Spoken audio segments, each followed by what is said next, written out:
Hi, my name is Leanne Russo. I work for Iowa Vocational Rehabilitation Services. IVRS is a state agency in the Department of Education.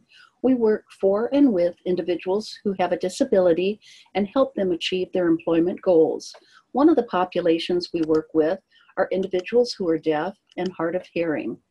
I'm going to talk a little bit about that population today and share resources that are available through IVRS to help you serve them too. The goal of IVRS is to be a responsive agency. There are a lot of different disabling conditions, and we want to ensure that we meet the needs of each unique job candidate who seeks help from IVRS.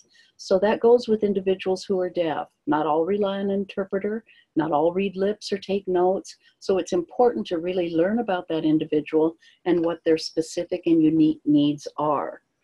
IVRS is certainly working to improve services to the deaf and hard of hearing populations. We are doing so because we want to, and also in accordance with the mandate that's been given to us by our state rehabilitation council members. We also have infused improving services to individuals who are deaf and hard of hearing as part of our state and strategic planning efforts. How does IVRS work with individuals who are deaf and hard of hearing? Well, the first thing we've had to do is to prepare staff how to be responsive. Staff don't know how to communicate with individuals who are deaf, if they use an interpreter, if they don't, and what it takes to be able to accurately convey English information into whatever means that individual requires. So we've provided several unique strategies, all to help individual staff members really feel comfortable conveying information to individuals who are deaf and hard of hearing. So we've provided information to our staff about the deaf culture. We've utilized the expertise of our 2 assistive technology specialists who serve the state to go around to each area office and acquaint them with different tools and resources that they've made available. We also are doing outreach to the deaf community and asking them to help us learn how to improve services based on what their needs are and if there are any gaps in our services. So we also try and provide information and share with our staff as a whole about resources that are available throughout the state or those that need to be developed further. We have to continually review what resources may be developing because AT needs change every day. Likewise, individuals who are deaf know themselves best and know what their needs are. So it's important to be able to develop a relationship with them first and foremost. People who are deaf are people who are proud. Just because you're deaf doesn't mean you have a disability in many individuals who are deaf's eyes. As a matter of fact, they consider themselves able, not disabled. And it's up to us as fellow human beings to learn how to interact and communicate and develop relationships with them. They want to make sure that we know that the deaf culture and their community is very important, so we respect that. People who are deaf say they can do anything that a hearing person can, except for hear. Some of the beliefs that are held by the deaf culture is that they're normal, as I mentioned, and not disabled. They're just experiencing life in a different way. There are a variety of languages that are employed by individuals who are deaf. This might include signed English, American Sign Language or ASL, cute speech, finger spelling, speech reading or lip reading, or Pidgin Signed English, also known as PSE. In doing outreach to individuals who are deaf, we need to make sure that they are feeling like they are important to us and that we have a lot to learn from them. So it's important that our staff can at least converse in at least some basic interactions such as good morning, or please sit here, or how are you feeling, or hi. We've also tried to get the schedules of deaf clubs that operate throughout the state to make sure that we perhaps consider attending and introducing ourselves or marketing VR services at that time. We want to encourage job candidates who are deaf to come and learn about our services and how our services can benefit them in terms of employment. So we want to make sure that our offices are culturally supported. There's not glaring, blaring lights or loud noises within our offices when we're meeting with a person who is deaf or hard of hearing. So we have to be cognizant of individuals who are deaf's needs. We also want to make sure that their access is equal to that of everyone else. So we want to make sure to ask the person who is deaf what their preference is in terms of communication. They're the ones who know how they relate and understand language best. We also note that our agency is responsible for providing interpreter services if an individual who is deaf or hard of hearing asks for an interpreter. So an interpreter is utilized by IVRS free of cost to ensure that individual has equal access.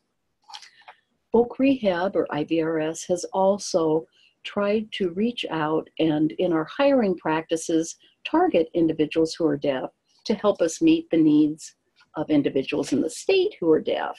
We'd like to hire more people who are deaf. So if there's anyone who's out there who may be listening to this and knows someone who is deaf, please give consideration to IVRS as an employer. We'd also like to point out the different items to consider that are under the assistive technology umbrella. It's important before going into depth that we keep it simple, that we utilize inexpensive materials or devices because those are usually the easiest. It's faster for us to learn and it becomes second nature. Plus, it doesn't call a lot of attention to ourselves to have some wildly extravagant laptop or information that we're carting around from place to place and trying to convince an employer to hire, saying you have to have this. So again, every device or piece of equipment is based on the needs of that individual, and some may or may not be necessary.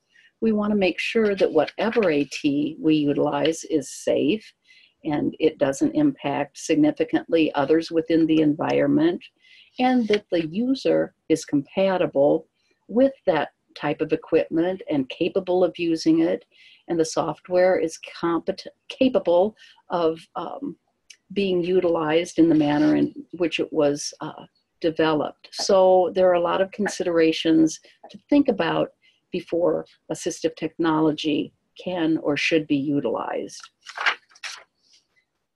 There's several built-on apps that are available to individuals. If you're interested, you've probably got quite a few of these already. So this is not specific to individuals who are deaf. These are things that help us as a hearing population too. So just be alert that these are things that have been made available and are still being developed in some capacity, specifically to individuals who are deaf. The other assistive technologies could be a note taker, and these are links that would be made available should that be the preferred method of communication for your individual who is deaf that you're working with. There are also audio notes or smart pens or things like that to allow a person who's deaf to take notes or be part of a conversation with others. There are a variety of tips for communication, the first of which is to meet in a quiet setting where there's not a lot of extra activities going on or things that would distract, an enclosed office where there's little traffic. Remember that sunlight can impact how a person sees, and individuals who are deaf don't rely on their ears, they rely on visual cues. So it's important that you face the person and make eye contact when you're speaking to them. Use pictures and visuals whenever possible. Yelling and mumbling doesn't help. If a person prefers lip reading, don't overemphasize words or facial expressions. And because you both have a communication problem, while it's difficult, try and be relaxed and take time that may be needed. I want to just say that it's important to remember that lip reading is a very inexact art. Not everyone who's deaf can lip read, and English is a very guttural language, so it's very difficult to discern the English that a person is attempting to convey. Just think about saying the colors red, white, green. They're all formed the same way on the lips. So a person who is deaf cannot distinguish what color you may be saying without hearing that color.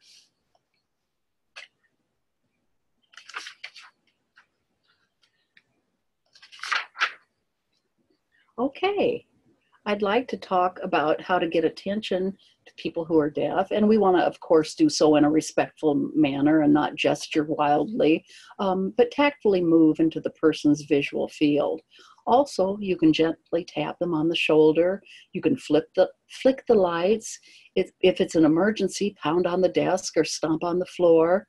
But ask the individual how they would prefer that you alert them to things within their environment.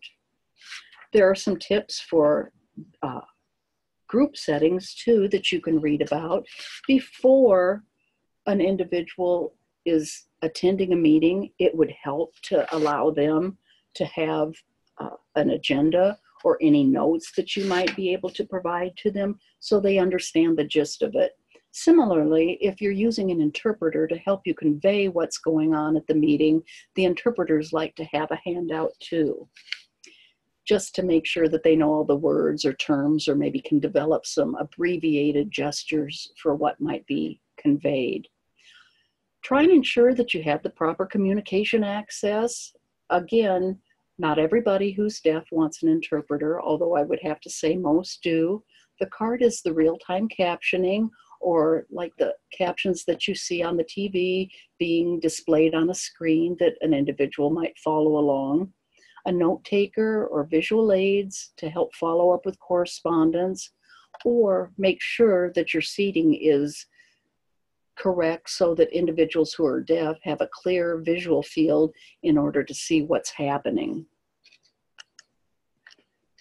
Other things to remember is when you're speaking, make sure you raise your hand, because a deaf person can't hear a sound to know where to turn to watch the speaker. Only one person should talk at a time. You want to avoid loud environments and allow more time to communicate, because again, that interpreter is translating what they're hearing in English into American Sign Language. So that translation takes a bit more time. And remember to ask the person if the site that they're in is going to work for them.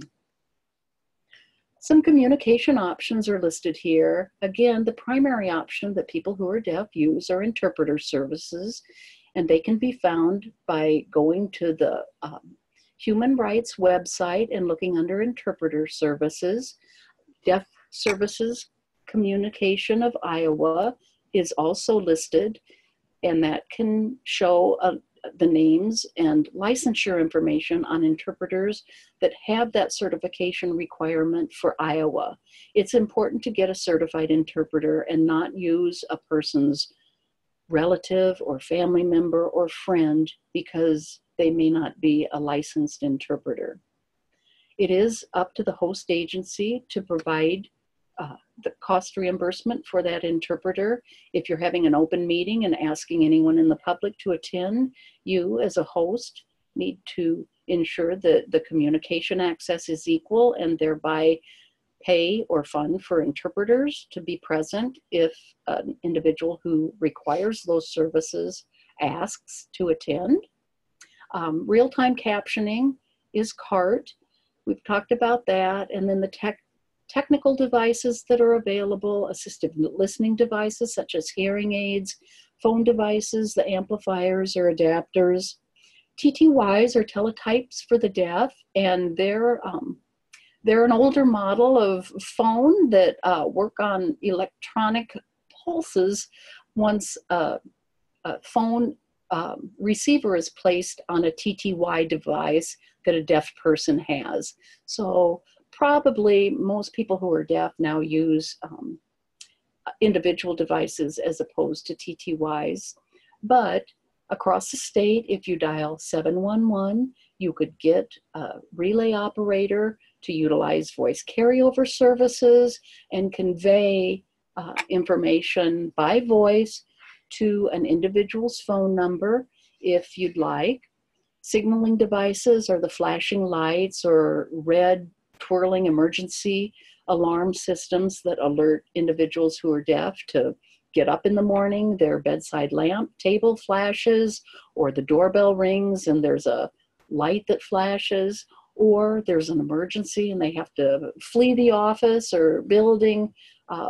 The sirens may come on, but also electrical or signal light should also help alert the individuals who cannot hear a siren to the fact that there is an emergency.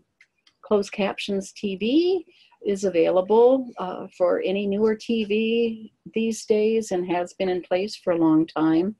Again, reading and writing notes is okay if the individual who is deaf says it's okay.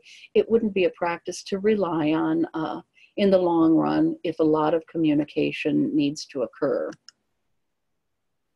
There are online resources available at these different websites, so you'll have access to this webinar and you can utilize them as appropriate.